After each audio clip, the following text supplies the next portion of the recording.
Cordial saludo, jóvenes. El día de hoy vamos a entrar a lo que es el sistema nervioso. El sistema nervioso es uno de los sistemas más, digamos que más grandes, más complejos y que todavía tienen digamos que todavía no se conoce muy bien a ciencia cierta cómo funciona cada una de esas pequeñas partes que lo conforman. Y vamos a aprender un poco en esta temática algunas de las funciones más básicas del sistema nervioso, perdón, y los componentes que lo conforman.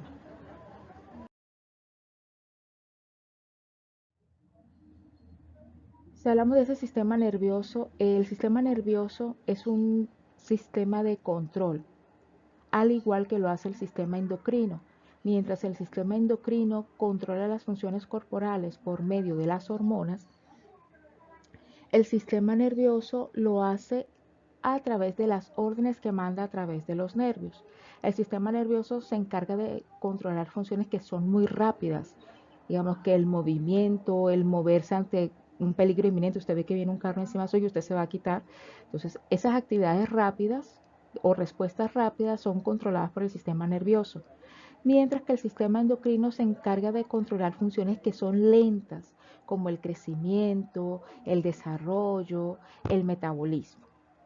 El sistema nervioso, digamos que básicamente como opera, me recibe,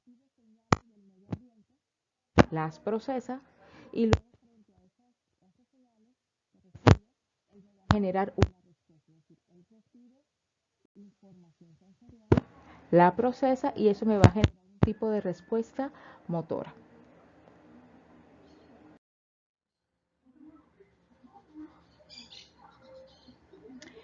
El sistema nervioso básicamente me recoge toda la información sensitiva que proviene de todo el organismo, es decir, a través de los órganos de los sentidos, de los tejidos profundos. Toda esa información se recoge a través de los nervios, viaja hasta la médula espinal y de ahí al encéfalo. En el encéfalo, básicamente en el cerebro, se procesa y este me va a generar una respuesta que baja nuevamente por la médula espinal, pasa por los nervios y me va a llegar hasta el sitio donde yo necesito que se haga algún tipo de acción. Es decir, me va a permitir hacer algún tipo de acción motora en respuesta a la información sensitiva.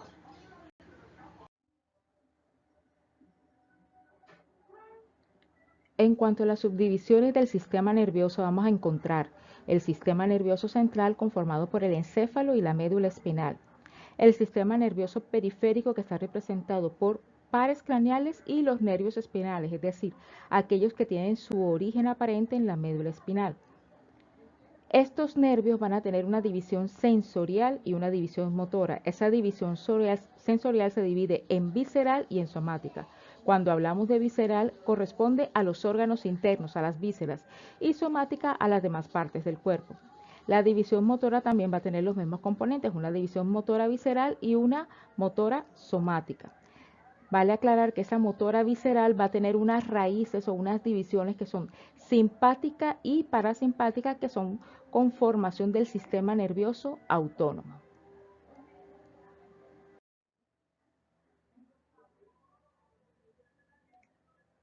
Para hablar del sistema nervioso es necesario hablar de las células que lo conforman. Entonces, de eso hablaremos de la neurona, de los tipos de neurona que hay, de las células gliales y de cómo se me ayudan a comunicar o qué proceso surge para que se puedan comunicar las neuronas. Cuando hablamos de la neurona, tenemos que entender que la neurona es la unidad funcional del sistema nervioso, es decir, para poder estudiar el sistema nervioso y cómo funciona, lo primero que tengo que conocer es cómo funciona esa célula, porque esa es la que lleva la carga más pesada en cuanto a la transmisión de información, tanto sensitiva como motora, ¿verdad? Su función básicamente es la conducción del impulso, es decir, a través de las neuronas va a viajar toda la información, tanto sensorial como sensitiva. Cuando miramos la neurona vamos a encontrar cada una de sus partes. Esta es la forma típica de una neurona. Va a tener un cuerpo o soma, va a tener un axón y va a tener unas dendritas. Dentro de este cuerpo soma vamos a ver que va a tener un núcleo. Aquí podemos ver las dendritas, tiene un cuerpo celular, empieza un cordón muy largo que es el axón. En ese axón vamos a ver que hay unas partes o unos segmentos que están recubiertos como con una estructura. Esa estructura se conoce como vaina de mielina y se produce en algo que se llama las células de Schwann. Aquí podemos ver la célula de Schwann. Aquí vemos también la célula de Schwann. En esa célula de Schwann se empieza a ejecutar o a producir la vaina de mielina, que tiene una función muy importante para la conducción del impulso. Es decir, vamos a tener algunos axones que van a tener vainas de mielina y axones que no lo van a tener. Y de eso va a depender cómo viaje la información y qué tipo de información viaja por ella. Vamos a ver que al final va a haber unos axones terminales y va a haber unos bulbos terminales que son los que se me conectan o se conectan con otras neuronas o me permite que se conecten con tejidos, ¿verdad? Para poder llevar la función. Las neuronas se pueden tener conexiones soma, axón, soma, dendrita, ¿verdad? Van a tener distintos tipos de conectarse entre ellas. Como ya les había dicho, tengo una neurona y va a tener unas dendritas, va a tener un cuerpo celular, va a tener un axón y unos botones terminales. Miren que en esta neurona que les estoy mostrando, el axón no tiene ningún recubrimiento. Listo. Ese recubrimiento indica, como no lo tiene, que me va a llevar un tipo de información que va a ser mucho más lenta. Miren que el axón puede llegar a medir hasta 1 metro de longitud.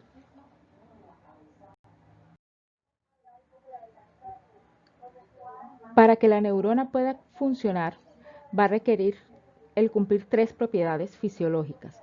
Una propiedad de ellas es la excitabilidad, también conocida como irritabilidad. Quiere decir que todas las células, todas esas neuronas son excitables. Es decir, que me van a responder a los cambios ambientales, me van a responder a ciertos estímulos, ¿verdad? Las neuronas son las que presentan una mayor sensibilidad o es mucho más alta esta propiedad comparándolas con otras células. Conductividad, me responden a los estímulos, ¿verdad? Produciendo señales eléctricas que se van a conducir con rapidez a otras células aledañas, es decir, las neuronas cuando reciben el impulso, eso me va a generar un potencial de acción, pero ella no se va a quedar con ese potencial, ella se lo tiene que pasar a otra neurona, permitiendo que sigan su curso hasta el órgano efector que se requiera o para que siga su ascenso hacia al centro de control. Y secreción, cuando la señal eléctrica llega al final de la fibra nerviosa, ya nosotros sabemos que esa neurona tiene que pasar esa información a otra. ¿De qué manera lo hace? Emitiendo una sustancia química. Esa sustancia química entra en contacto con la neurona siguiente y eso va a permitir que el estímulo siga viajando a través de los distintos grupos neuronales.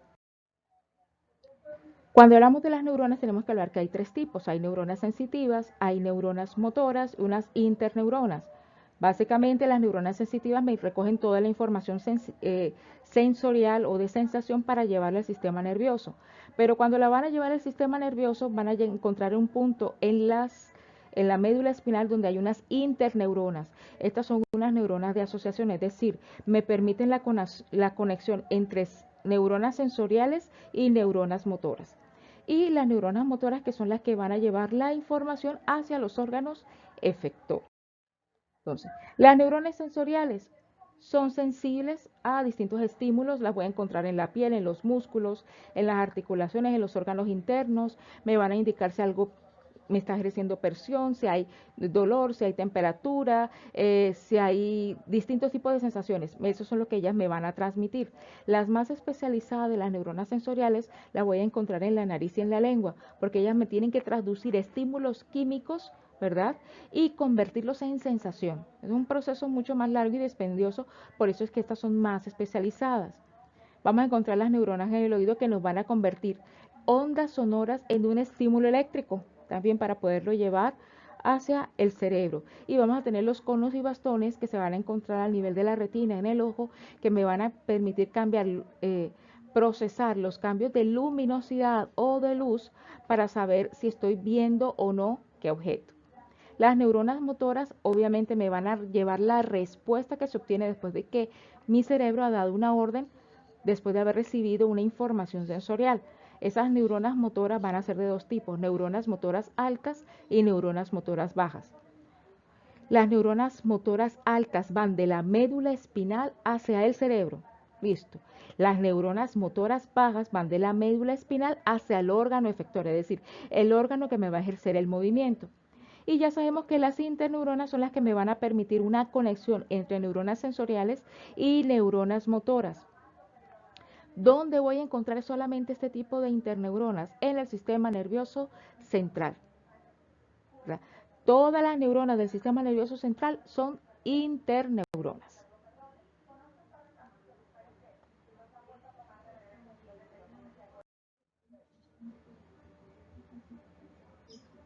Aquí podemos ver un ejemplo de cómo funcionan todos esos tipos de neuronas.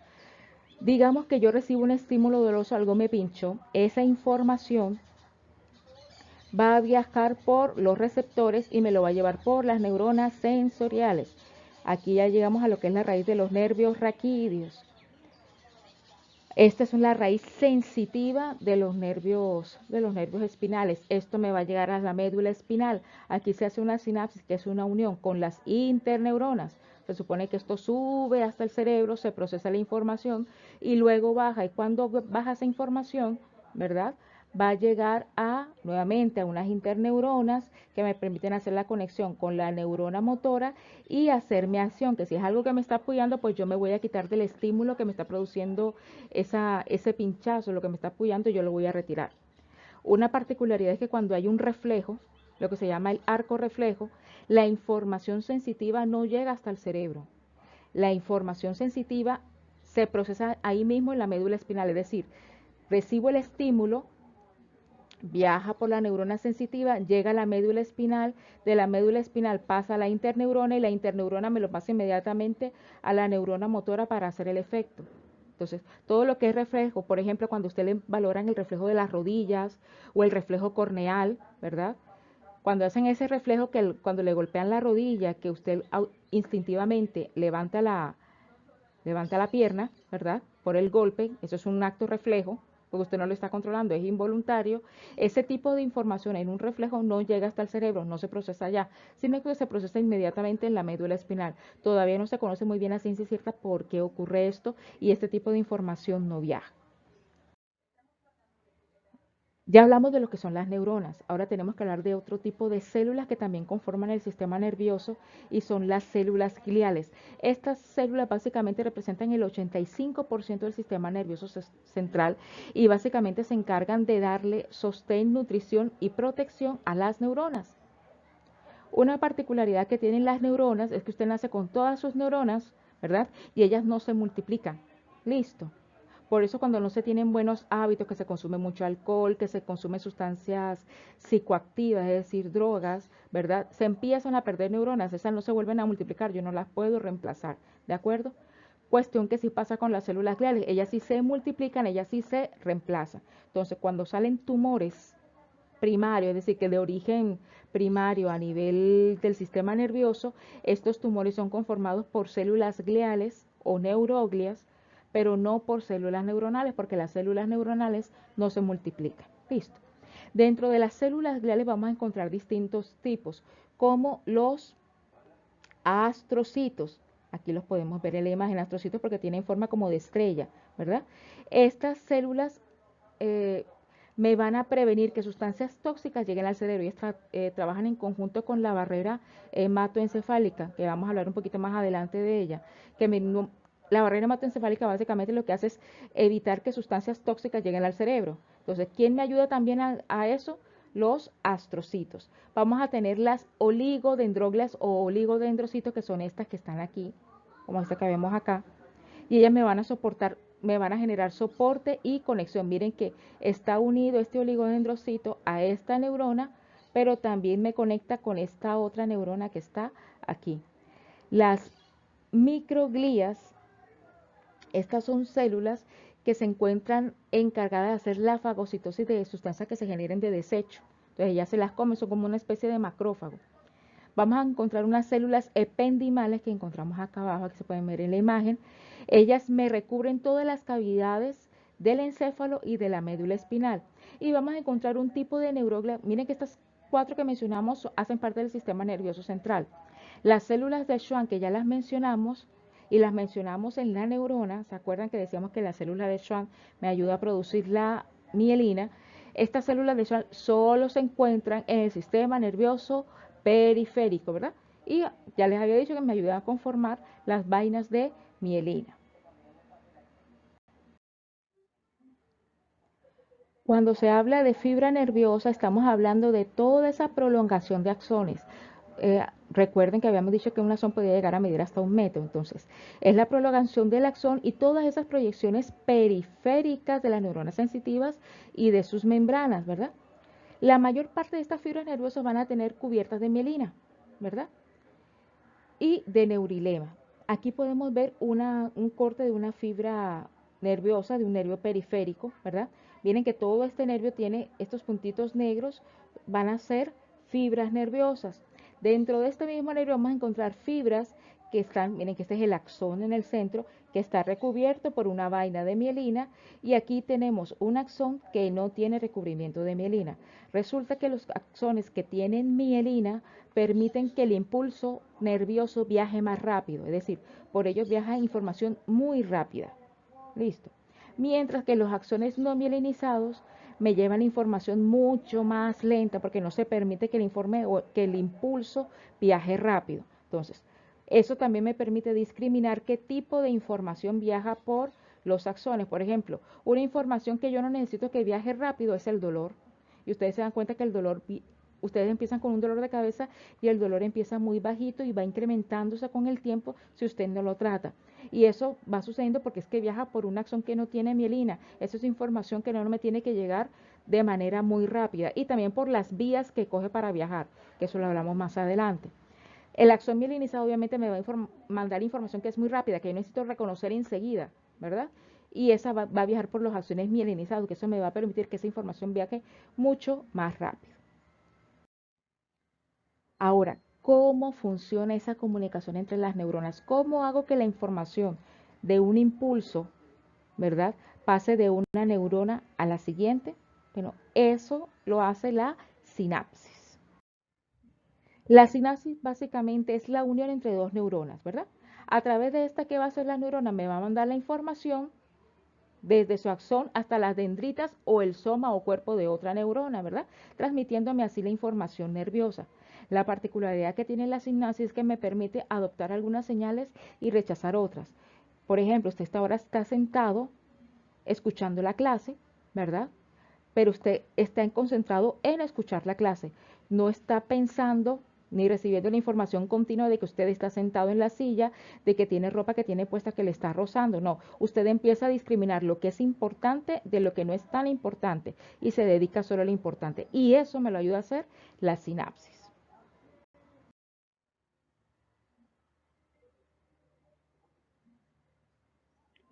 Bueno, ¿cómo funciona entonces esa sinapsis del sistema nervioso? Primero, obviamente la transmisión de la información ocurre en el sistema nervioso, ¿verdad? Y se pasa de una neurona a otra, es decir, una asociación de neuronas una después de la otra. La mayor parte de las sinapsis que se utilizan en el sistema nervioso van a ser sinapsis químicas, es decir, que tiene que emitirse una sustancia para pasar la información a la otra neurona. Esa, en esa sinapsis lo que yo hago es transmitir, eliminar o producir una sustancia a nivel de mis neuronas que se llama neurotransmisor. Este neurotransmisor es recibido por la otra neurona en unas proteínas, unos receptores dedicados a esto, que me permiten que yo pueda o continuar el impulso, o sea, yo recibo la información ya sea para excitar algo, para inhibir algo o para modificar algo. Pero esto me va a permitir que yo pueda viajar la información. Va a haber distintos tipos de neurotransmisores, muchos de los cuales todavía no se conoce muy bien su funcionamiento, pero son los que me van a permitir mandar toda la información. Entonces, ¿recuerdan ustedes la famosa bomba de sodio y de potasio? En la cual yo necesito que los canales de sodio estén cerrados en un inicio, luego los canales de sodio se empiezan a abrir, el sodio entra a la célula, se empiezan a abrir los canales de potasio y el potasio empieza a salir. Y eso me cambia la polaridad de la célula. Cuando ya ha entrado el sodio completo a la célula y ha salido el potasio, mi célula se positiviza, es decir, se despolariza. Eso lo tratamos mucho en cardíacos, ¿verdad? Entonces, al despolarizarse, mi célula está transmitiendo el impulso. Eso es lo mismo que yo necesito para mi sistema nervioso central, o sea, yo necesito el potencial de acción. En esta imagen estamos viendo el axón, ¿se acuerdan que ya habíamos visto el axón? Y vemos las cubiertas de mielina. Y aquí vamos a entender por qué viaja alguna información más rápida por estos axones que tienen mielina que con aquellos que no la tienen. Cuando tiene la vaina de mielina, no se permite que ingrese el sodio a la célula. Acuérdense que el axón es parte de una célula de la neurona. Entonces, ¿qué pasa? El potencial de acción entra por este pedacito, ¿verdad? Me estimula la célula, empieza a viajar, pero ¿qué pasa? Que aquí adelante también está entrando el sodio. Y aquí adelante también entra el sodio. Es decir, eso hace que el impulso sea saltatorio. No necesito hacer todo el recorrido para el axón, o sea que se me vaya despolarizando poco a poco y vaya viajando, sino que él va saltando. Se me va despolarizando porque va saltando. Eso es como si usted fuera a caminar desde la entrada de la universidad, desde el lado del parqueadero hasta el edificio de la salud. Si usted fuera un axón sin mielina, es decir, si todo ese camino fuera un axón sin mielina, usted caminaría cada uno de los pasos hasta llegar a la unidad de salud y usted tardaría su tiempo. Si ese camino desde la entrada del parqueadero de la universidad hasta el edificio de la salud fuera un axón con mielina, usted iría hasta allá dando zancadas. Obviamente dando zancadas o dando saltos, usted llegaría mucho más rápido a la unidad de salud que al edificio de la salud que si diera cada uno de los pasos. Y eso es básicamente lo que sucede con los axones de mielina. Los axones que tienen mielina me permiten pasar la información mucho más rápido para que llegue a mi sistema nervioso, mientras que aquellos que no tienen mielina van a hacer que la información viaje de manera mucho más lenta, porque obviamente mi cuerpo en ese momento no necesita que esa información vaya rápido.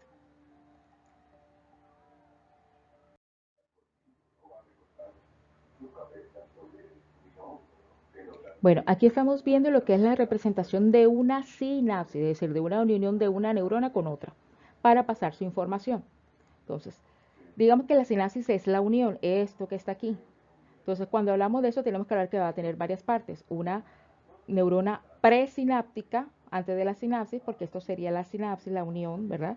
Y una neurona postsináptica. La postsináptica, la presináptica. ¿Listo?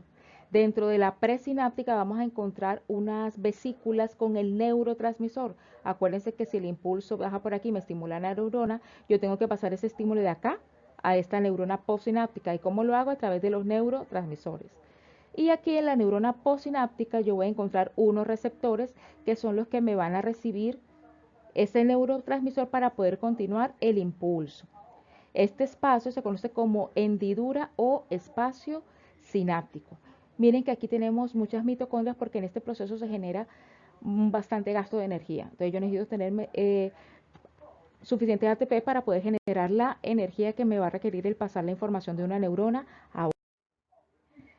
Dentro de los neurotransmisores hay distintos tipos. Hablamos de unos que son moléculas pequeñas y unos que son neuropéptidos. Los de moléculas pequeñas actúan rápidamente. Dentro de esos tenemos los aminoácidos, las aminas biógenas como la acetilcolina, la dopamina, la adrenalina, la histamina, la serotonina, el óxido nítrico, el monóxido de carbono, y los neuropéptidos, que son moléculas mucho más grandes, actúan de manera lenta.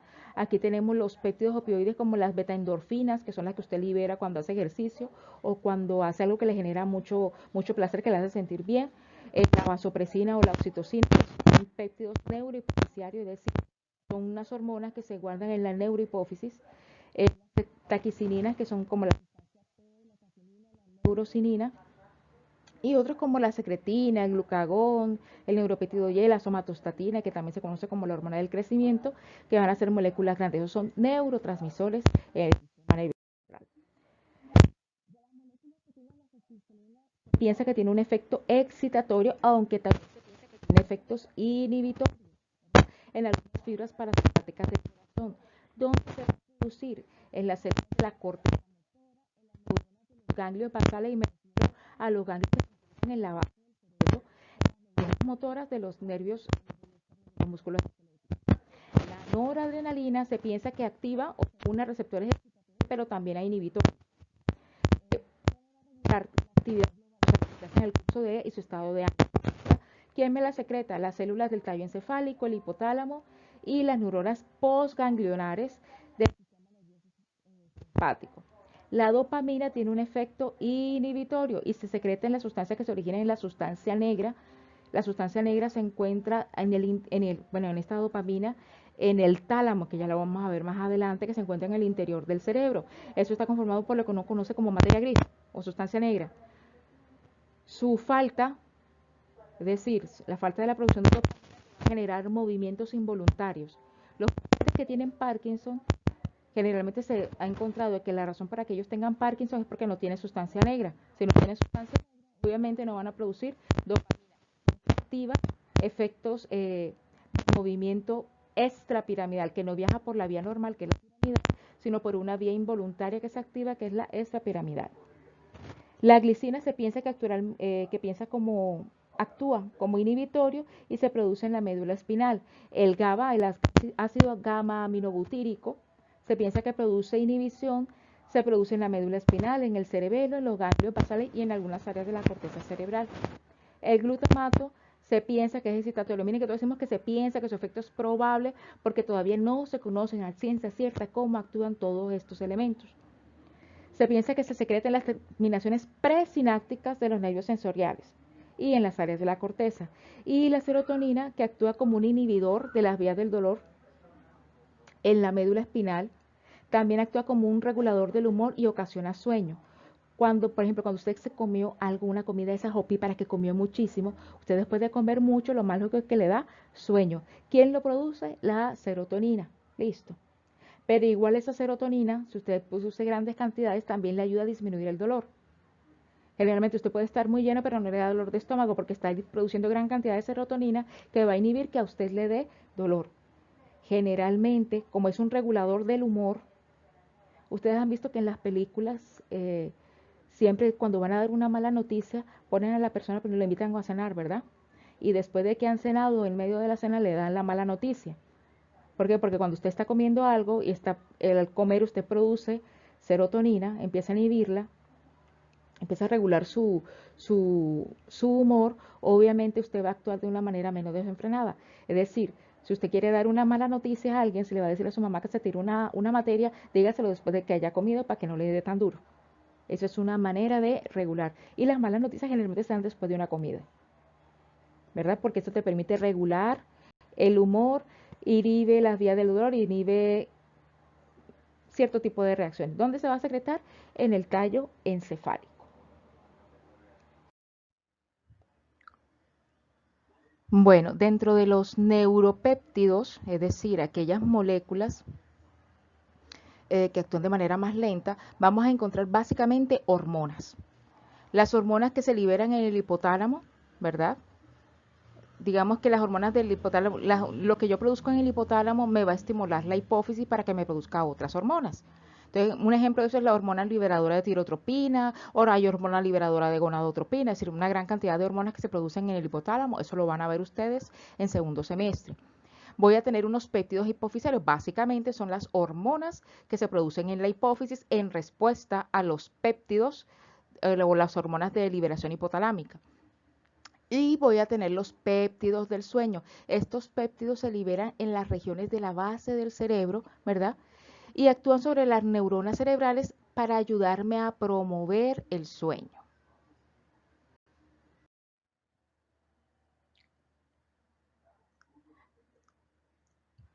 Hay una particularidad que tiene la transmisión que se hace a través de la sinapsis y podemos hablar de algo que se llama la fatiga de la transmisión sináptica, es decir, cuando muchas sinapsis excitatorias, es decir, que me producen algún tipo de acción, se estimulan de manera repetida, de manera continua, al principio la descarga que se pasa a las neuronas postsinápticas es alta, pero va a llegar el momento en que se empieza a disminuir. Es decir, si yo de la presináptica paso a la postsináptica y estoy pasando todos mis neurotransmisores y los estoy gastando de manera larga, va a llegar el momento en que ya yo no voy a tener muchos neurotransmisores y no los voy a poder pasar a la neurona postsináptica. Por eso empieza a disminuir, ¿verdad?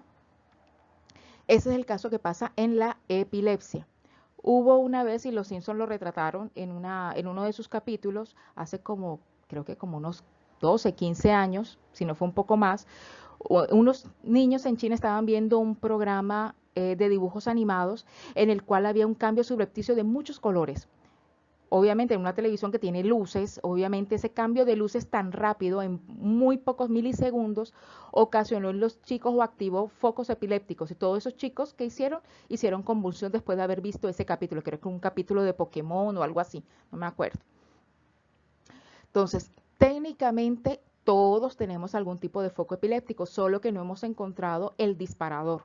Es decir, hay personas que cuando se estimulan mucho a la luz, a ciertas luces, pueden generar un ataque epiléptico. Imagínense una persona que es epiléptica por estímulos luminosos y que se vaya a una discoteca, le va a dar una crisis epiléptica, ¿verdad? Hay personas que son por olores o por otro tipo de sensaciones que les pueden desencadenar la acción epiléptica. Entonces, la neurona presináptica empieza a liberar muchos neurotransmisores para que se los reciba la neurona posináptica. Y eso pasa muy rápido, muy continuo. Llega el momento en que los neurotransmisores se empiezan a agotar y mi cerebro empieza a dilucidar. Yo necesito que él siga convulsionando o necesito que cumpla con sus funciones vegetativas. Entonces el cerebro empieza a hacer un alto y empieza a evitar mandar esa descarga de neurotransmisores porque lo necesita para las funciones vegetativas, para el respirar, para que el corazón se contraiga y entonces empiezan a disminuir las convulsiones. Ustedes van a ver que los pacientes, las convulsiones empiezan en un momento y empiezan a disminuir. ¿Y empiezan a disminuir por qué?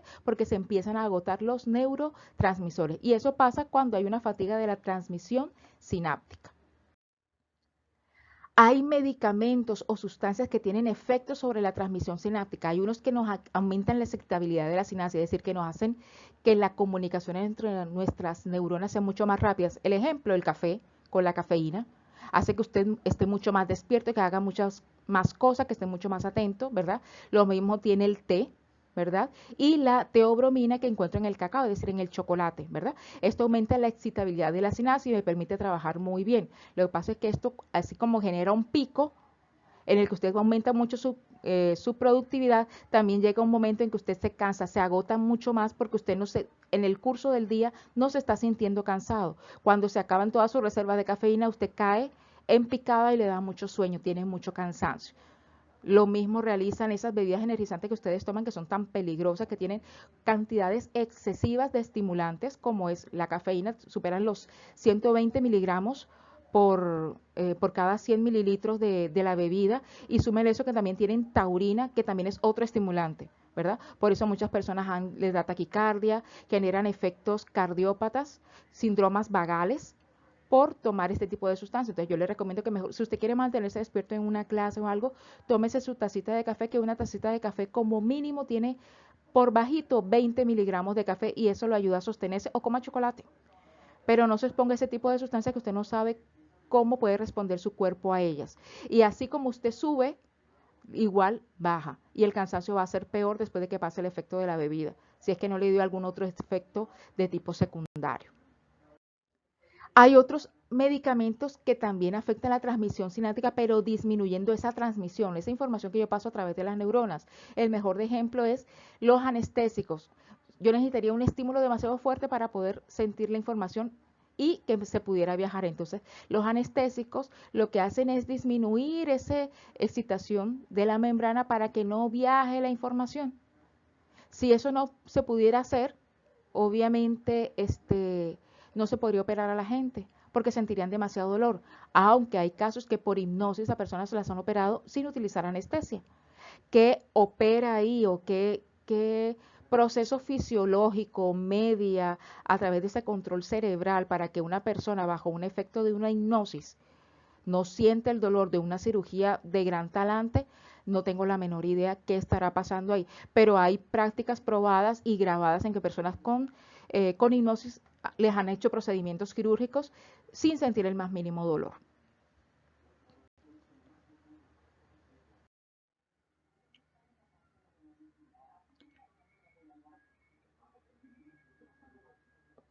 Bueno, ya hemos hablado de, digamos que todas las generalidades del sistema nervioso, de cómo funciona su neurona, de cómo se comunican, ¿verdad? Una parte de la organización. Ya vamos a empezar a entrar a hablar de cada uno de los componentes del sistema nervioso, es decir, sistema nervioso central, sistema nervioso periférico y sistema nervioso autónomo. Por regla general, tenemos que comenzar por el sistema nervioso central, que va a estar conformado por el encéfalo y la médula espinal. Entonces, ¿cuáles son las funciones de ese sistema nervioso central? Aquí vemos nuestro cerebro, el encéfalo, o sea, todo lo que se encuentra dentro de la bóveda craneana, que lleva no solamente el cerebro, sino el cerebelo, bulbo raquídeo, tallo encefálico, mesencéfalo, el diencéfalo que está en el interior, los sistemas ventriculares, los ganglios basales, sistema límbico, todo eso me conforma el encéfalo. Encéfalo y médula espinal. ¿Cuál es su función? Básicamente recibe los estímulos del exterior, ¿verdad?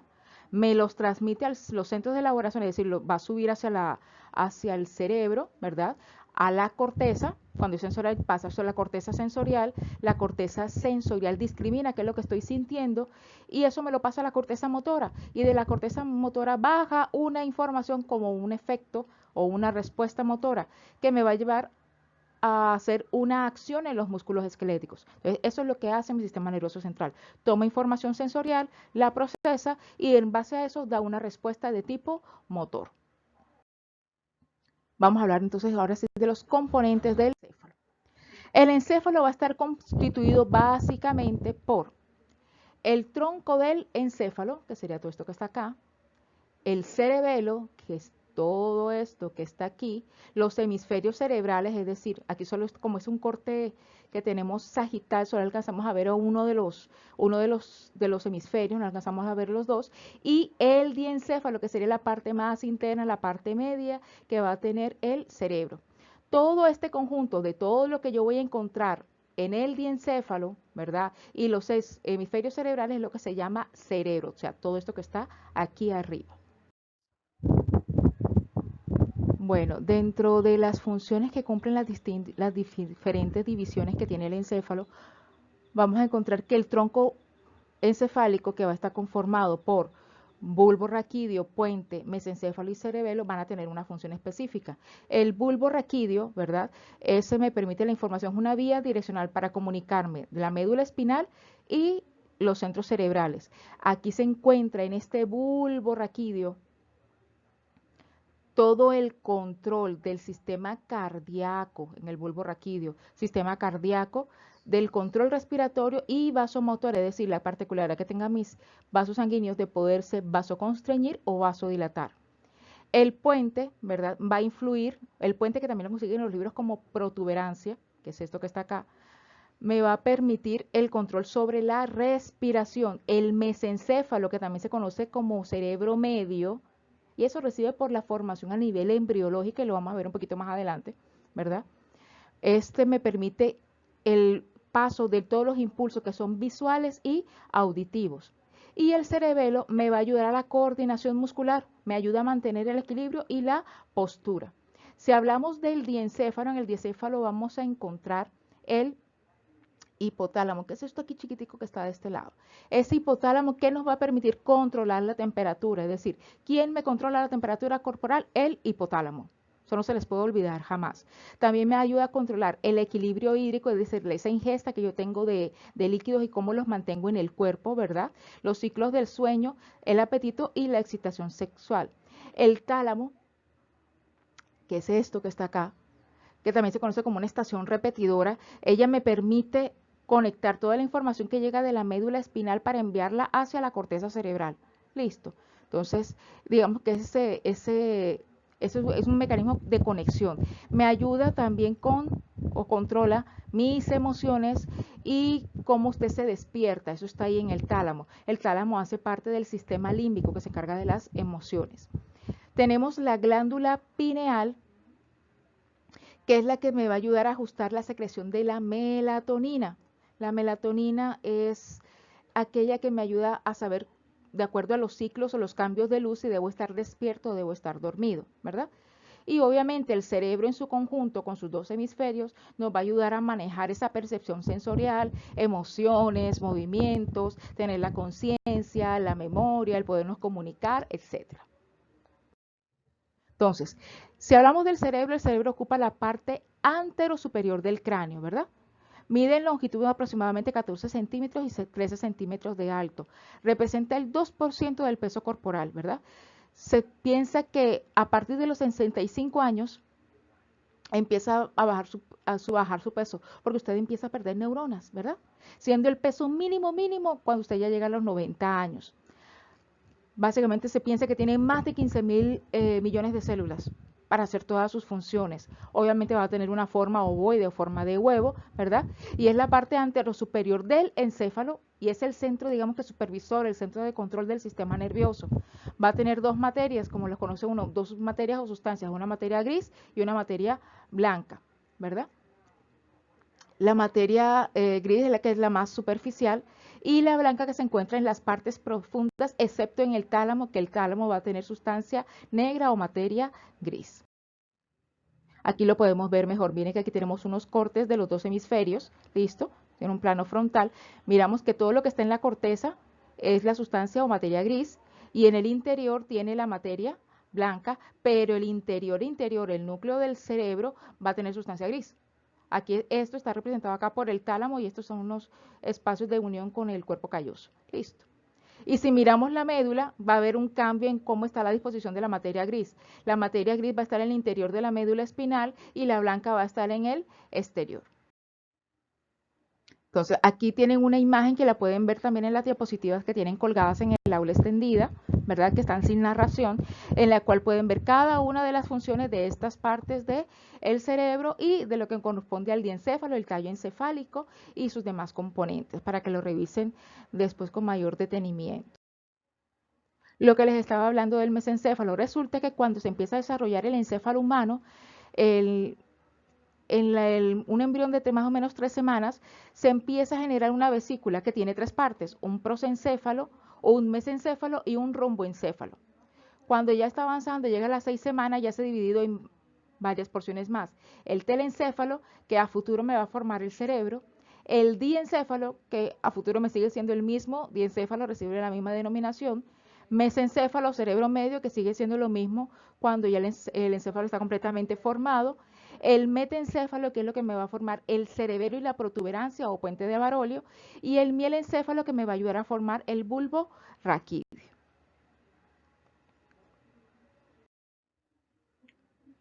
Cuando hablamos del cerebro, podemos ver que el cerebro va a estar dividido en 2 porciones, por decirlo de alguna manera. Eso se conoce como 2 hemisferios. Voy a tener un hemisferio derecho y un hemisferio izquierdo. Recuerden que el lado izquierdo mío es el derecho del paciente, ¿de acuerdo? Miren que aquí tenemos la parte anterior y la parte posterior. Por favor, recordemos la anatomía, todo aquello que vimos también en el sistema óseo, que eso nos va a orientar mucho sobre esta parte del cerebro. Vamos a ver que este cerebro va a tener también una hendidura, ¿sí? Que nos ayuda a dividir los 2 hemisferios, ¿verdad? Esto está ocupado por un repliegue de una de las capas de la meninges que se llama la dura madre, ¿verdad? Estos hemisferios están en la parte inferior, están unidos por el cuerpo calloso, lo que hace que ellos no se separen. Si hablamos de las funciones del cerebro, la básica es que va a tener que controlar, regular y coordinar el comportamiento, la homeostasis, es decir, todas las funciones corporales que requieran de un equilibrio van a estar manejadas por un centro de control. ¿Y cuál es el centro de control? El cerebro o alguno de sus componentes, ¿verdad? También se encarga de las funciones mentales, todo eso es la emoción, la memoria y el aprendizaje. Si hablamos del cerebro, también lo podemos subdividir no solamente en los hemisferios, sino en lóbulos. Entonces hablamos de un lóbulo frontal porque obviamente está en contacto con el hueso frontal, lóbulo parietal, el que está en contacto con los huesos parietales, lóbulo temporal, el que está en contacto con el hueso temporal y un lóbulo occipital.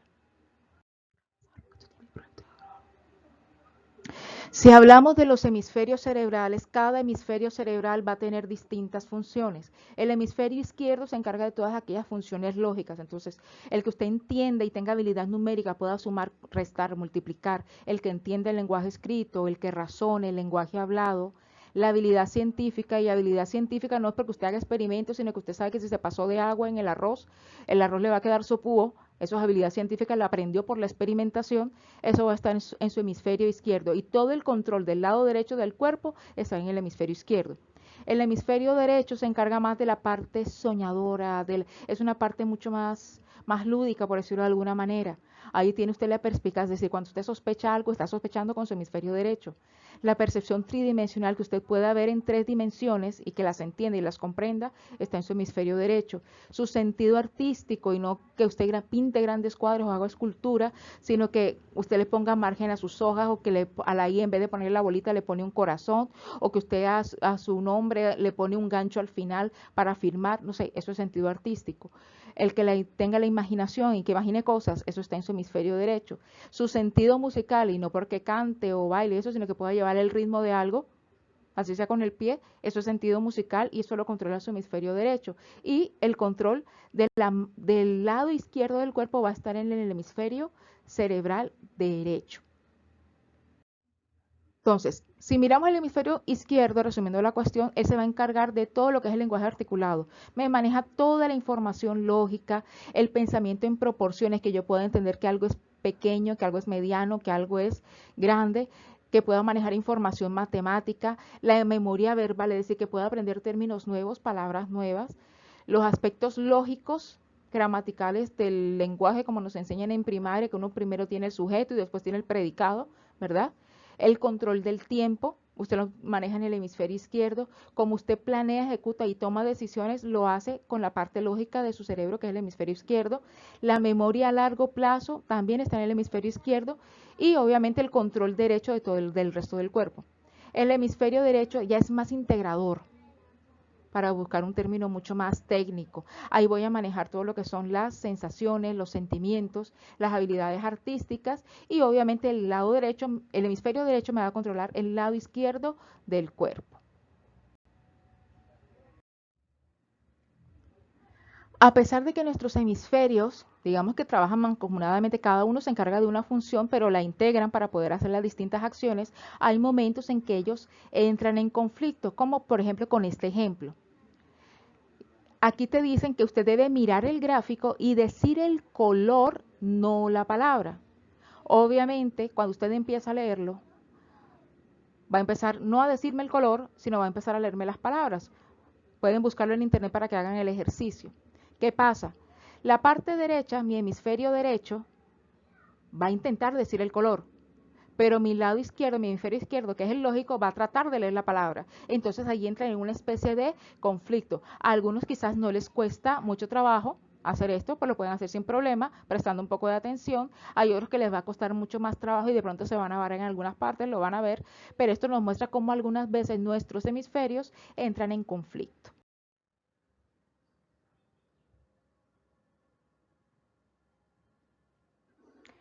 El sistema nervioso central, o mi cerebro, no va a ser un órgano macizo, él va a tener ciertas cavidades, y estas cavidades representan el sistema ventricular. El sistema ventricular es el que me va a ayudar a producir el líquido cefalorraquídeo. Entonces, nosotros vamos a tener, y logramos verlo mejor en esta imagen, en esta vista anterior, en la cual yo voy a tener un primer ventrículo, segundo ventrículo, un tercer ventrículo, el acueducto cerebral, también conocido como acueducto de Silvio, y cuarto ventrículo. Ahí se me va a producir, a raíz de unas células que se tienen en estos ventrículos, mejor conocidos como plexos coroideos, se va a producir el líquido cefalorraquídeo, que me va a circular en todo lo que es el sistema nervioso central, es decir, desde el cerebro hasta la médula espinal.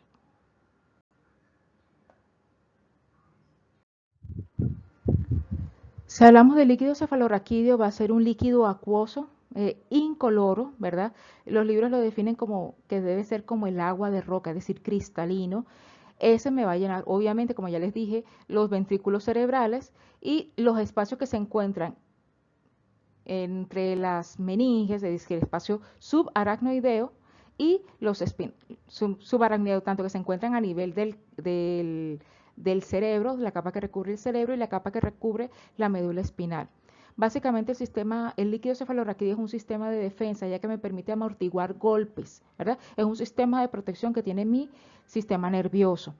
Entonces, ¿qué funciones tiene? Me amortigua los golpes, ¿verdad? Evita compresiones, que si no afectaría mucho el órgano cerebral, me va a permitir que el cerebro flote y también va a permitir que las hormonas que se producen a nivel del hipotálamo, a nivel de la hipófisis, ¿verdad?, puedan circular a través de él.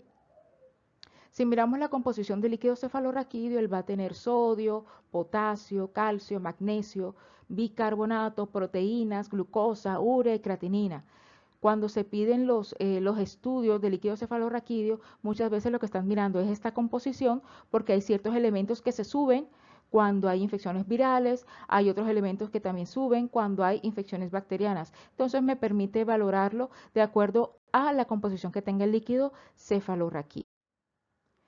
Si hablamos de las meninges, la meninges es otra, digamos que otro modo de defensa que tiene mi sistema nervioso. Las meninges son, obviamente ustedes saben que el sistema nervioso central está conformado por estructuras blandas. Entonces lo que hacen que las meninges crear unas capas que me ayudan a proteger desde el cerebro hasta la médula espinal, ¿verdad? Básicamente forman como una especie de estuche. Si miramos las tres capas de el cerebro, que serían las meninges, vamos a tener tres capas: la dura madre, la aracnoides y la pía madre. La dura madre, que sería la más externa, la aracnoides, que sería la capa media, y la que está pegadita al órgano visceral, es decir, al cerebro, esa sería la pía madre. Entonces, la dura madre va a ser una membrana fibrosa que está adherida a la superficie del cráneo y se piensa que tiene una capacidad osteogénica, es decir, de producir hueso. La aracnoides es una membrana serosa que va a tener dos hojitas. Ya nosotros hemos hablado un poquito cuando hablamos de pericardio, ¿verdad? Membrana serosa porque me produce líquido, ¿verdad? Ahí hay un espacio virtual entre ellas, lo que se llama el espacio aracnoideo, por el cual circula líquido cefalorraquídeo. Y la pía madre, que va a ser la que está pegadita al cerebro y es ampliamente vascularizada, tiene muchos vasos sanguíneos. Entonces, si miramos qué funciones va a tener la meninges y que esa meninges es igualita desde que baja del cerebro hasta que recubre la médula espinal, va a ser una barrera mecánica contra infecciones, ¿verdad? Entonces, me ayuda también a proteger el sistema nervioso y lo estabiliza en su forma y su posición. La dura madre me ayuda a estar regenerando, como es la que está más en contacto con la bóveda craneana, también me ayuda a producir células óseas. Acuérdense que yo tengo que tener osteoblastos que se me convierten en osteocitos y que ese proceso de remodelación ósea se da durante toda la vida. Entonces la dura madre también me ayuda en ese proceso. Y obviamente las meninges no van a ser, digamos, una capa pareja, sino que también me va a permitir que entren ciertos vasos sanguíneos para llevar las sustancias de nutriente y de soporte que requiere mis sistema nervioso central para poder funcionar. Aquí en esta imagen de la médula espinal logramos ver la misma disposición de las capas. La dura madre siendo la más externa, aquí vemos la aracnoides, ¿verdad? Y aquí estaría la pía madre, que sería la más interna. Cuando hablamos de la circulación cerebral, tenemos que hablar que nuestro cerebro tiene algo que se llama un círculo arterial del cerebro, mejor conocido como polígono de Willis. Digamos que este es una anastomosis que se da entre cuatro arterias, las dos vertebrales y las dos carótidas internas, y me forman una especie de polígono. Esto que se ve aquí, estas arterias que están acá, me forman un polígono, ¿verdad? Digamos que esta es una circulación contralateral que tiene el cerebro, que me ayuda a que siempre esté irrigado. Puede pasar algo en cualquiera de las otras arterias, ramas arteriales mucho más arriba, porque esto se encuentra en la base del cráneo, pero este siempre me va a ayudar a mantener la circulación. El día que se daña el polígono de Willis, voy a tener comprometida toda la circulación cerebral. Entonces, ¿quiénes me lo van a conformar? Las arterias comunicantes anterior, las arterias cerebrales anteriores, ¿verdad? Cerebrales anteriores, las arterias carótidas internas, ¿verdad? Las arterias comunicantes posteriores y las arterias cerebrales posteriores. Todo esto me va a ayudar a formar todo este polígono que se llama el polígono de Willis.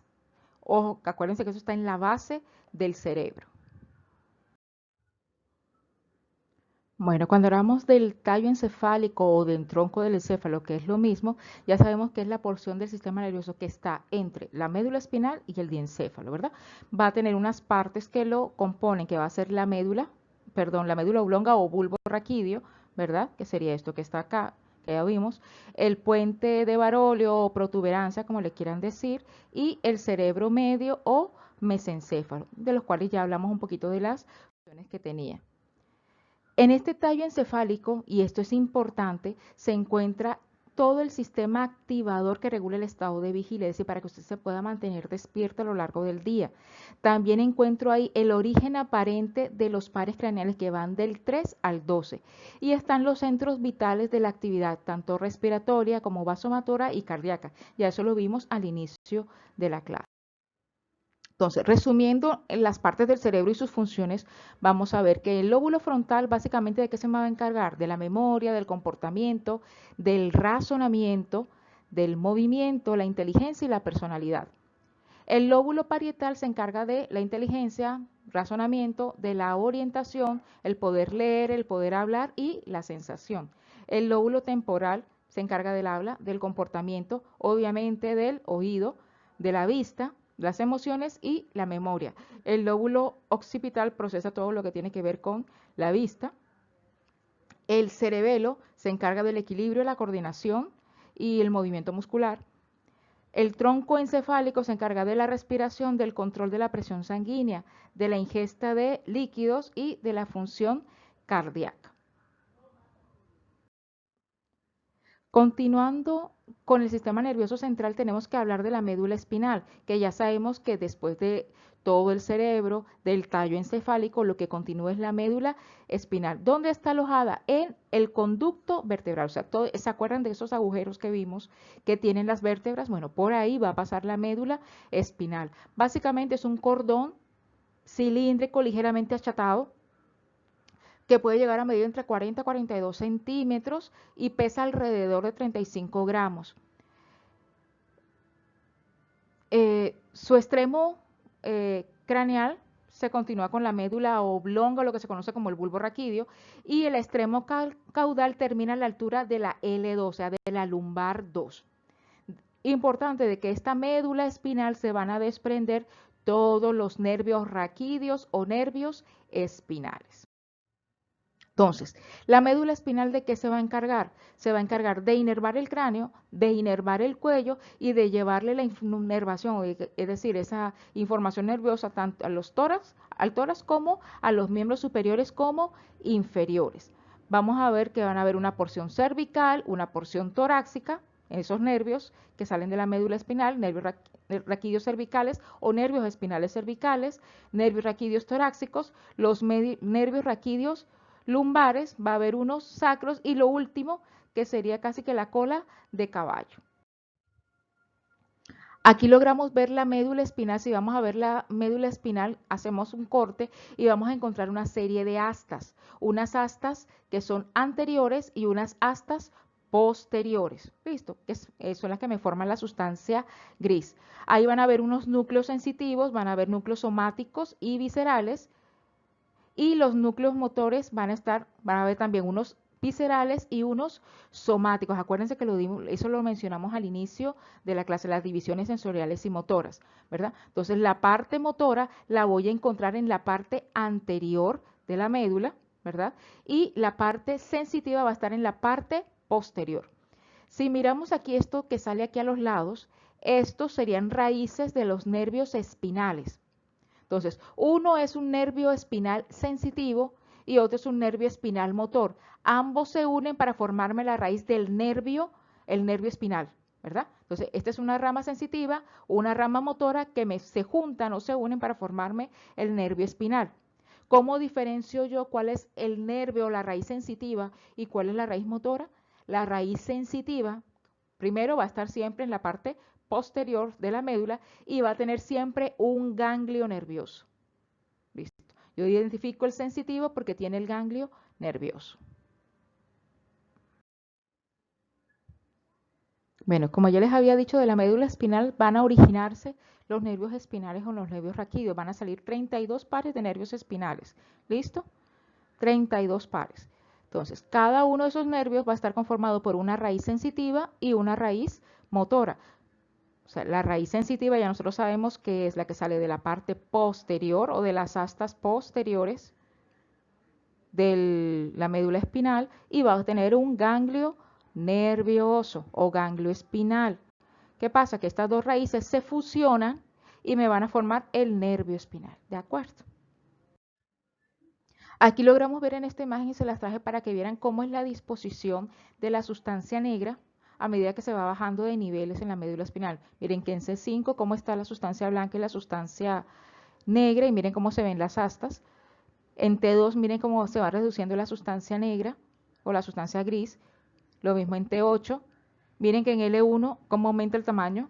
Entonces vuelve a ser mucho más grande la sustancia negra con respecto a la sustancia blanca. En L2 es mucho mayor la sustancia gris en comparación con lo que vimos en C5 y vuelve a decrecer en S2 y S3, pero miren que se mantiene siendo la sustancia negra mucho mayor en proporción a la sustancia blanca en la medida que se hacen los cortes transversales en la médula espinal.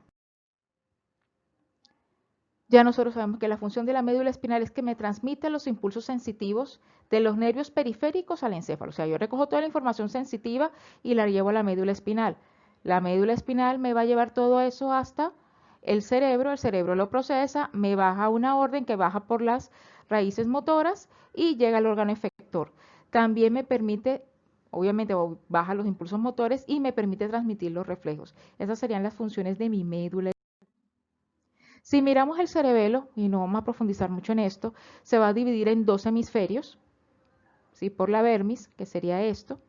Este es el cerebelo, esta es la vermis, y estos serían los dos hemisferios. Pero cada hemisferio va a tener dos lóbulos, un lóbulo superior y un lóbulo inferior. En la parte interna, si hacemos un corte en el cerebelo, como lo vemos acá, vamos a encontrar una serie de ramificaciones que se conocen como el árbol de la vida. Eso está conformado por células de Purkinje.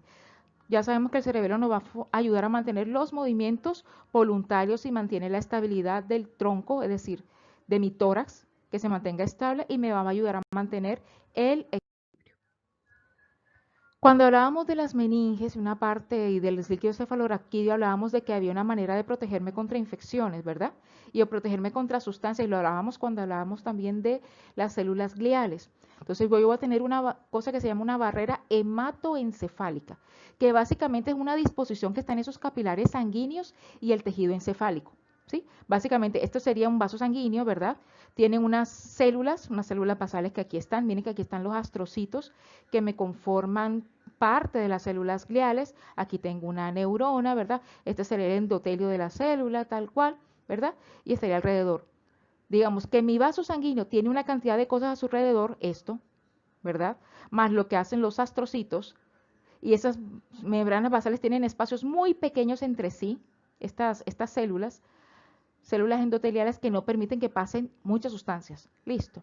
Entonces, ¿esto qué me va a ayudar a proteger el sistema nervioso de cambios químicos? Es decir, de que entren sustancias y que me cambie el estado químico del cerebro, ¿verdad? Solo me deja pasar el oxígeno, los anestésicos, y yo sé que pasan los anestésicos porque me produce un efecto que yo dejo de sentir, ¿verdad?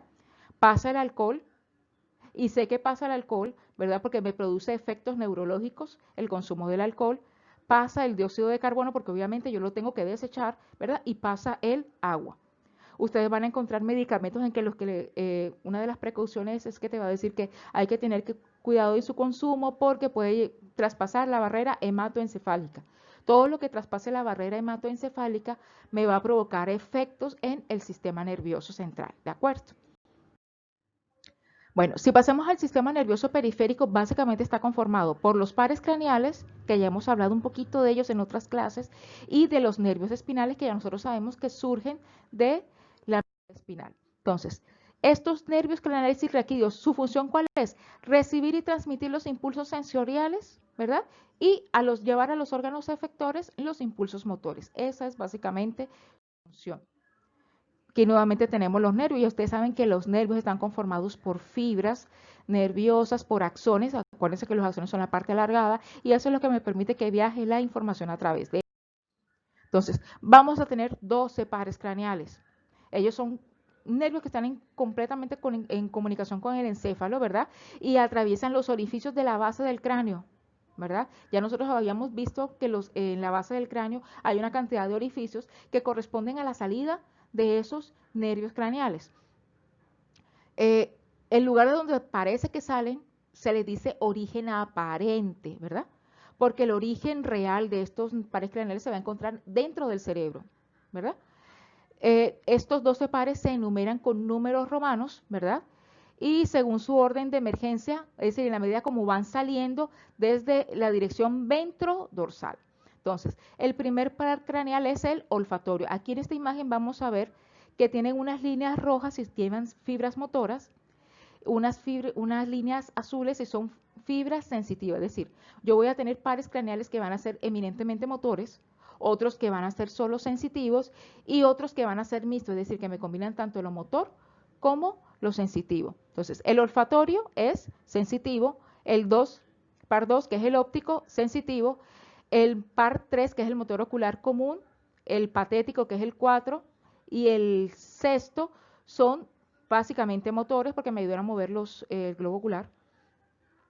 El quinto, que es el trigémino, que tiene 5 ramas que permean digamos que toda la cara, así como se ve en la gráfica, es básicamente sensitivo, sin embargo también tiene una función motora. El facial tiene funciones motoras, motoras y sensitivas. El par 8, que es el vestíbulo coclear, tiene funciones básicamente sensitivas. El glosofaringio, ¿verdad? Tiene funciones sensitivas y motoras. El 10, que es uno de los más importantes, que es el vago o neumogástrico, según otros libros, me permita, de esas ramas del nervio vago van bajando hasta el tórax y hasta el abdomen, inervándome corazón, vías respiratorias, una cantidad de cosas más. Por eso es muy importante. Tenemos el par 11, que es el espinal, que es básicamente motor, y el 12, que es el hipogloso, que es también motor. Ustedes deben aprenderse todos los pares craneales en orden. ¿Cuál es el par? El par 1, ¿cuál es? Entonces, para eso hay mnemotecnias. Búsquenlas, por favor, en las cuales ustedes se van a, así como se acuerdan la que les di de los huesos de la mano, así hay mnemotecnias para aprenderse los pares craneales. Se deben aprender los pares craneales, qué es lo que inervan y si son motores, si son sensitivos o si son mixtos, porque eso se los van a preguntar durante toda la carrera. Y cuando ustedes empiecen a valorar, lo primero que valoran en un paciente, aparte de su estado general y su apariencia general, es valorar los pares craneales. ¿De acuerdo? Bueno, ya sabemos que nuestros nervios espinales van a tener un origen aparente en lo que es la médula espinal, ¿verdad? Y empiezan a distribuirse para mandar información y recibirla a todos los órganos y todas las partes del cuerpo, ¿verdad? Todos ellos van a ser nervios mixtos, es decir, eh, llevan tanto información motora como información sensitiva. ¿Listo? ¿Se acuerdan que eso ya lo habíamos explicado? Distinto a lo que hacen los pares craneales, que hay algunos que son motores, algunos son sensitivos y otros son mixtos. Ellos, los nervios espinales, todos son mixtos. Van a tener 8 pares cervicales, 12 dorsales, 5 lumbares, 5 sacros y 1 coxígeno. Ya como lo habíamos visto, ustedes saben que esos nervios espinales, ¿de dónde salen? De un origen aparente en la médula espinal. Listo, que van a tener una raíz que es sensitiva, que es la que contiene el ganglio, ¿verdad? Ese ganglio nervioso, ¿verdad? Y voy a tener una raíz motora, es decir, yo aquí recibo la información sensitiva y viaja por esta raíz sensitiva. Y la información de vuelta que voy a mandar al órgano efector va a bajar por esta raíz motora hasta el nervio espinal, ¿de acuerdo? Esa unión de todos esos nervios espinales a veces se agrupan en plexos, ¿verdad? Entonces, las ramas anteriores, y acuérdense que las ramas que son posteriores son sensitivas, las ramas anteriores serían las motoras. Entonces, esas ramas se forman o se juntan de esos nervios y me van a formar lo que se llaman los plexos y voy a tener distintos plexos nerviosos que generalmente son de utilidad por lo menos para saber qué te está provocando la inmovilidad de pronto en algún miembro o cuando se requiere hacer un bloqueo anestésico para hacer algún procedimiento. Entonces, las ramas anteriores de los nervios espinales, cervicales, lumbares, sacros y coxígenos me van a ayudar a formar plexos. El plexo cervical se forma o inerva lo que es el cuello, la parte superior de hombros y del tórax, parte de la piel y los músculos de la cara. El plexo braquial me va a inervar todo lo que es el hombro y las extremidades superiores. Es decir, si yo voy a hacer una cirugía en brazo, ¿verdad? O la mano, por poner de alguna manera, voy a hacer una cirugía en mano, yo necesito desbloquear el plexo braquial para que me inhiba todas las sensaciones en esta área y poder hacer el procedimiento. Tenemos el plexo lumbar, que ¿qué es lo que me va a inervar? La pared anterolateral del abdomen, los genitales externos y parte de las extremidades inferiores. El plexo sacro me va a inervar las extremidades inferiores, la región glútea y la perineal. Y el plexo coxígeo me va a inervar pues el músculo coxígeo, el elevador del ano y la articulación sacro-coxígea, que ustedes ya la conocen cuando vimos el sistema esquelético. Las zonas por donde pasan esos nervios espinales me van a formar unos segmentos, digamos, yo los puedo subdividir en segmentos cutáneos, o sea, segmentos en la piel que se conocen como dermatomas, porque ahí me provocan inervación sensitiva. Entonces, si yo quiero, de pronto alguien le está padeciendo un dolor en el pecho, pero yo ya le hice todo, no tiene nada cardíaco, no tiene nada respiratorio, hice una placa de tórax para ver si había un problema con las costillas, no tiene nada de eso, yo puedo pensar que puede ser una irritación de la raíz nerviosa, ¿verdad? Y puedo ubicar de acuerdo al dermatoma en qué zona está para poder hacer el tratamiento a ese paciente, para saber que eso me está afectando este dermatoma, entonces tengo que hacer un bloqueo en este dermatoma para inhibir la sensación de dolor, ¿verdad? O si se está presentando o no tengo dolor, puedo pensar es que esta raíz nerviosa es la que está afectada y esto es lo que me está provocando que este paciente no tenga sensación en esta área, ¿de acuerdo? Si hablamos ya del sistema nervioso vegetativo, estamos hablando del sistema nervioso autónomo, que me lleva todo lo que es simpático y parasimpático. Nosotros sabemos que el sistema parasimpático lo que me hace es transmitir los impulsos a las vísceras, ¿verdad? De acuerdo a la dinámica del momento, de acuerdo a lo que yo requiera, donde el sistema nervioso simpático activa lo que es la reacción de pelea o escape, mientras el sistema nervioso parasimpático me va a llevar a un estado de reposo. Los centros de control del sistema nervioso autónomo o vegetativo se van a encontrar en la médula espinal, el tallo cerebral y el hipotálamo. Entonces, el sistema parasimpático me realiza funciones y el simpático me realiza funciones contrarias. Ejemplo, el parasimpático me contrae la pupila, pero el simpático la dilata. El simpático inhibe la salivación, pero el parasimpático la estimula. El parasimpático me disminuye el latido cardíaco, pero el simpático lo acelera. Y así sustantivamente va a haber una contradicción entre lo que realiza uno en las vísceras y lo que realiza el otro. Cuando hablamos de todas las sensaciones que uno recibe, tenemos que hablar que el sistema nervioso cuenta con receptores sensoriales, que no son más que elementos del sistema nervioso que perciben ciertas cosas. Entonces yo voy a tener distintos tipos de receptores sensoriales. Los mecanorreceptores que me detectan deformaciones en la piel, los termorreceptores que me detectan los cambios de temperatura, los nociceptores que me detectan el daño tisular y ese daño tisular me va a provocar dolor, es decir, me detectan el dolor, los electromagnéticos que detectan la luz y eso los voy a encontrar en el ojo representado por conos y bastones, y los quimiorreceptores que me detectan sustancias químicas como los niveles de CO2, de oxígeno, el pH, etc. Voy a tener un potencial de receptor. Eso implica que cualquier estímulo que llegue al receptor lo que me va a hacer es iniciar un potencial de acción, básicamente eso. Llega el estímulo, estimula el receptor y eso lo que me va a hacer es que se inicie un potencial de acción, que es lo que me va a permitir transmitir la información. Pero si el estímulo se mantiene durante mucho tiempo, se va a dar una adaptación del receptor y entonces el receptor no me va a mandar más información. Ejemplo, usted le saca punta a un lápiz, uno lo hacía de niño, usted se saca la punta del lápiz y empieza a pincharse el dedo. A ver hasta cuánto aguanta, hasta cuánto usted se pinche la primera vez y siente dolor. Pero usted mantiene el lápiz y sigue pinchando, llega el momento en que usted ya no siente nada. Eso es la adaptación del receptor. El receptor se adaptó al estímulo y por eso no sigue mandando la información. Ejemplo, se está haciendo el pedicure, mete los pies en algo caliente, al principio lo siente muy caliente, saca y mete el pie, hasta que lo mete y dice voy a aguantar. Y llega un momento en que usted ya no siente el calor del agua, ya sus receptores se adaptaron. Listo. Y hay otro momento que es el de los receptores. Decimos que los receptores son de grado movimiento, es decir, cuando yo mantengo un estímulo constante y ya mi receptor se adaptó, solo vuelve a mandarme sensación cuando yo hago un cambio en el estímulo. Es decir, si todavía tengo ese lápiz apuntando, pinchando mi dedo, ¿verdad? Y llegó el momento en que ya no lo siento, yo voy a volver a sentir alguna sensación cuando retiro el lápiz. Cuando retiro el lápiz, ya cambió la sensación y eso activa el receptor y me manda la información de que ya retiré el lápiz. ¿de acuerdo?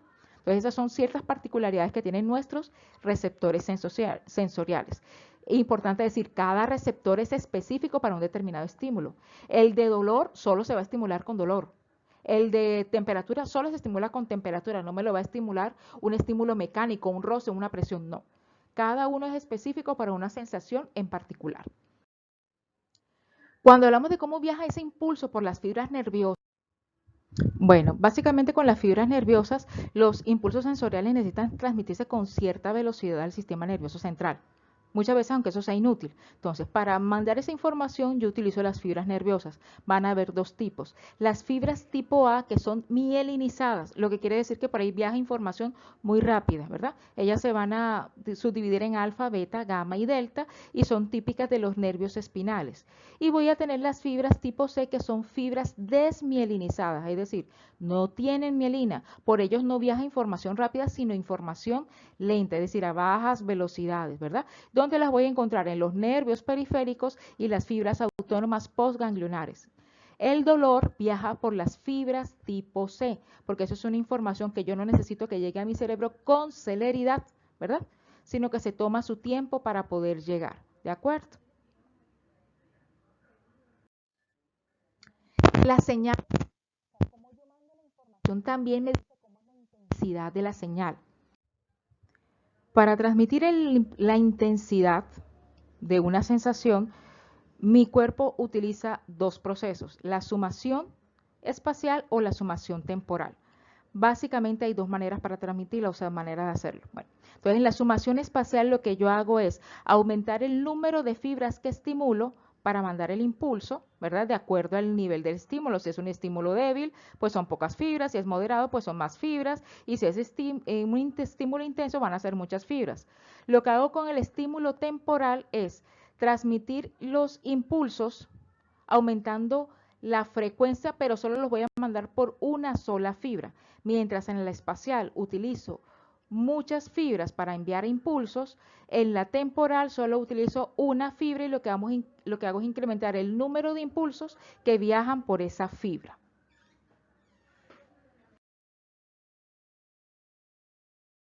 Sináptica. Y esto lo hago a través de dos procesos, el proceso de divergencia y de convergencia. Cuando yo hablo de algo que diverge, es algo que se divide, que se separa, ¿cierto? Entonces, en la divergencia, lo que yo voy a hacer es, una neurona me recibe el estímulo y eso se lo paso a dos. Esas dos se lo van a pasar a cuatro, esas cuatro se lo pasan a ocho y así sucesivamente. Es decir, viene una, esta es divergencia del mismo fascículo, pero puedo tener divergencia de múltiples fascículos. Tengo aquí 3 neuronas que le mandaron cada una su información a 2, pero estas 2 se lo van a mandar a otras muchas neuronas, ¿verdad? Entonces eso es divergencia. Voy ampliando la información, ¿verdad? Se las voy pasando a más para que aumente el número de neuronas a las cuales estimulo. Y ahí la convergencia, cuando hablo de convergencia es que todo llega al mismo punto, ¿verdad? Entonces puedo tener una convergencia que es de una sola fuente, es decir, digamos que una neurona con sus muchas dendritas me estimula una sola neurona, ¿verdad? Me manda el impulso a una sola neurona, al mismo punto, al solo un punto donde lo quiero llevar ese impulso. Esa es una convergencia de una sola fuente. Pero yo tengo aquí una sola fuente, ¿verdad? El punto donde quiero llevar la información, pero me viene la información de 4 neuronas o de muchas otras neuronas o de 3 fuentes más. Eso es una convergencia de múltiples fuentes. Son múltiples neuronas que me están llevando la información al mismo punto. Esto lo encuentran muy claro en la fisiología de Gator. Se lo explica muy sencillo. Bueno, es importante ver que hay unas vías sensitivas para la transmisión de las señales somáticas en el sistema nervioso central. Es decir, yo discrimino en dos sistemas por cuál debe viajar la información. Si es información rápida, que tiene una gran fidelidad, por dónde debe ir, y si es una información que no requiere ningún tipo de fidelidad espacial, por qué vía debe viajar. Digamos que estas vías están dentro de la médula espinal y hacen conexión hacia mi sistema nervioso central. Y ya las vamos a empezar a ver. Los impulsos somáticos se transmiten de acuerdo al tipo de información que viaje. Entonces, si yo necesito información que sea muy rápida o muy lenta, voy a escoger entre los dos sistemas, el sistema cordón dorsal lemnisco-medial y o el sistema anterolateral. Eso me permite, de acuerdo a cómo viaja la información a través de las raíces sensitivas, cuál es la vía que debo escoger para que viaje bien la información y pueda ser llevada hasta el cerebro. Bueno, entonces, ¿cuáles son estos dos sistemas por el cual viajan esos impulsos somáticos? Tenemos el sistema cordón dorsal lenisco medial, que va a estar conformado por fibras largas mielinizadas. Ya de ahí nosotros sabemos que es información que viaja de manera muy rápida, ¿verdad? Pero es una información que va con un alto grado de localización del estímulo, es decir, yo puedo decir específicamente dónde está el estímulo, ¿verdad? Entonces aquí el tacto, cuando alguien me tocó, yo sé dónde me tocó, ¿verdad? Sin haberlo visto, ¿verdad? La transmisión fina de la intensidad, cosas que son muy suaves, las voy a detectar, y la vibración. El sistema anterolateral va a tener unas fibras un poco más pequeñas que las que tiene el cordón dorsal, y va a transmitirme información que no es rápida, ¿verdad? Y que no tiene una ubicación espacial o fidelidad espacial. ¿Cuáles son ellas? Las sensaciones térmicas, el tacto burdo, las sensaciones de presión, esa sensación cuando usted tiene comezón, usted no siente que le pica una sola parte, sino que le pica todo el cuerpo, la sensación de cosquillas, las sensaciones sexuales, son todas sensaciones que son generalizadas, que usted no puede ubicar específicamente. Entonces, miren cómo se busca que estas sensaciones viajen por vías distintas de acuerdo al fin que tengan. Nuestra corteza sensorial es una cosa maravillosa que se encarga de procesar toda la información. Bueno, la corteza cerebral va a tener unas áreas que son sensoriales, ¿verdad? Vamos a tener una corteza somatosensitiva, vamos a tener áreas de asociación visual, de asociación sensorial, áreas de asociación prefrontales, vamos a tener áreas de la corteza olfativa, de asociación límbica, es decir, de todo lo que es las emociones, auditivas, área de asociación auditiva, el área de Wernicke de la comprensión del lenguaje, el área de Broca, que es sobre cómo forma usted el habla, cortezas motoras primarias y cortezas premotoras. Digamos que la información sensitiva llega, la procesa la corteza sensorial y de acuerdo al tipo de información, así pasa a la corteza motora correspondiente para hacer algún tipo de efecto motor.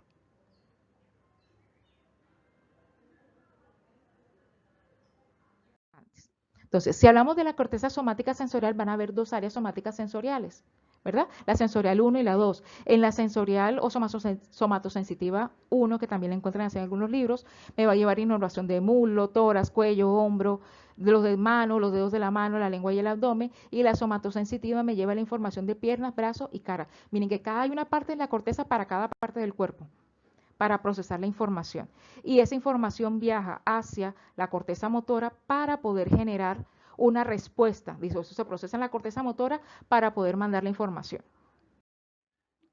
Aquí estamos viendo una representación de cómo están relacionados, de acuerdo al tamaño del órgano, la información que me producen a nivel sensorial. Entonces, miren que en la corteza sensorial, las manos tienen una gran cantidad de información sensorial que reciben, ¿verdad? Por eso aquí se ve mucho más grande. Los labios, ¿verdad? Por la información sensitiva, lo que reciben. Y aquí vemos el contrario en la corteza motora. Aquí vemos lo que más información motora recibe. Las manos, boca, ¿verdad? Lengua para poder tragar, ¿verdad? Esto lo ve mejor representado en algo que se llama el homúnculo. El homúnculo es un muñeco pequeñito, es una representación del hombre muy pequeñita, en la cual están aumentados los elementos que tienen mayor carga sensitiva y los que tienen mayor carga motora. Los invito a que lo busquen por internet, un dibujo del homúnculo sensorial y el homúnculo motor para que puedan ver mucho más claro esto de la corteza.